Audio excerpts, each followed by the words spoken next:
Welcome to the online class, children.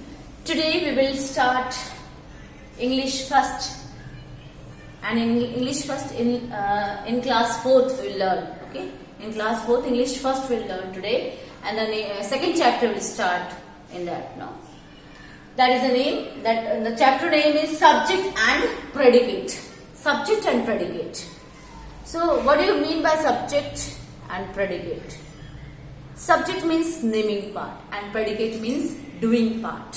Naming part is called subject and the doing part, when the description is there about the naming part, is called what? Predicate. So here a sentence always needs what? Subject and predicate. Okay. So here a person, place, thing, emotion that is spoken about is called naming part. And what is being said about the person, place, thing or emotion is called what? Doing part. And that doing part is called what? Predicate. Okay, that is called predicate. So here example we'll see. Example. Then it is more clear to you. Subject and predicate. Suppose a gardener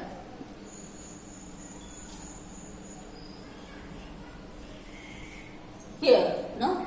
The gardener waters the plant. Waters the plants. Now this is the sentence. The gardener waters the plant. This is a kind of sentence.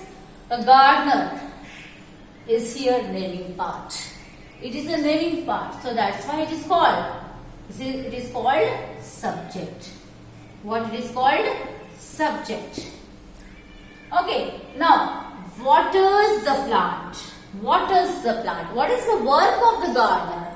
What the gardener is doing here? Waters the plant. Isn't it? No.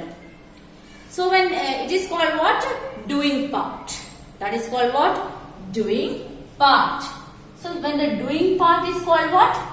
Predicate. It is called predicate. This is the doing part. This is called predicate. This part only. This part is called predicate. Okay. And this part is called what? Subject. This part of the sentence is called subject. And this is also known as a naming part. Subject is also known as a naming part. And the another part of the sentence is called what? Predicate, and it is also called doing part. We are describing about what? Subject. And what is said about the particular, what is said about the subject? What is said about the subject is called what? Predicate. Isn't it? No? Are called predicate. So I think it is clear. No? Subject and predicate is clear. Naming part and doing part is clear. Now the subject thus is the part of the sentence about which something is said. It is a part of sentence about which something is said. That is called subject. And the predicate is a part of sentence which says something about subject. Which says something about the subject.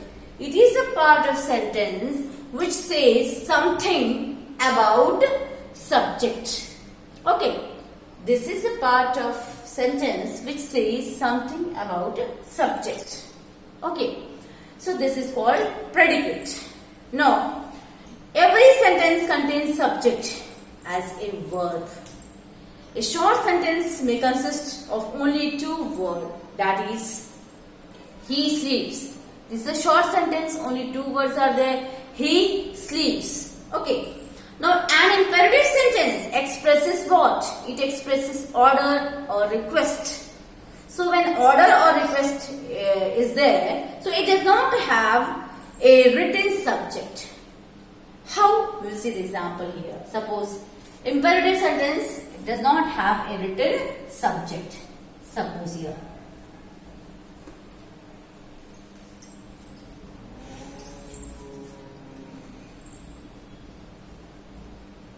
Thank you. We normally say, no, thank you. It does not have a subject. Written subject is not there.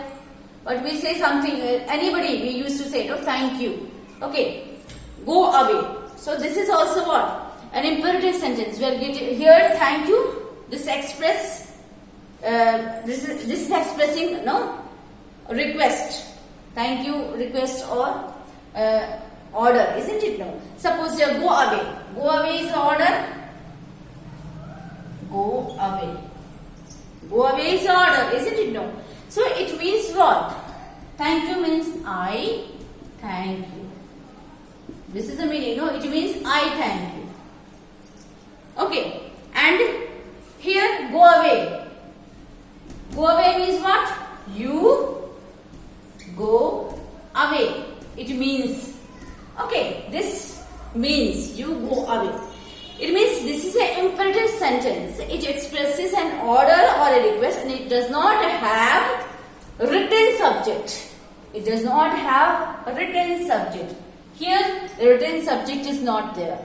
Okay, so this is known as what? Imperative sentences. The kind of sentences like this, it does not have a written subject, is called what? Imperative sentences. Okay.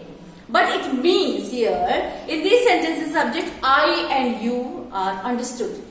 When we say thank you, it means that we know that I thank you. It means I thank you. Here, go away. It means it is clear, no? It is already understood. You go away. Okay. So, this I and you is already understood. Okay. Now this is called what? Imperative sentence, which expresses what? Request and order. Which expresses request and order. We always used to say like this, thank you, go away. Okay.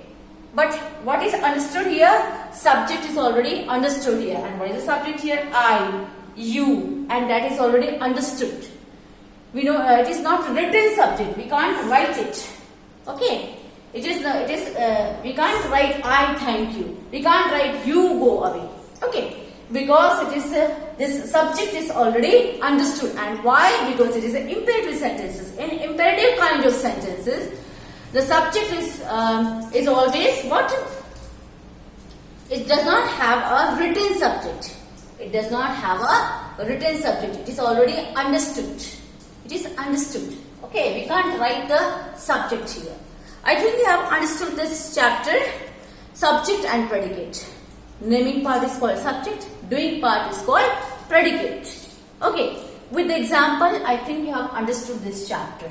And try to learn the definition of subject and predicate and try to write in your copy. Write in your copy. This is your homework. Okay, thank you.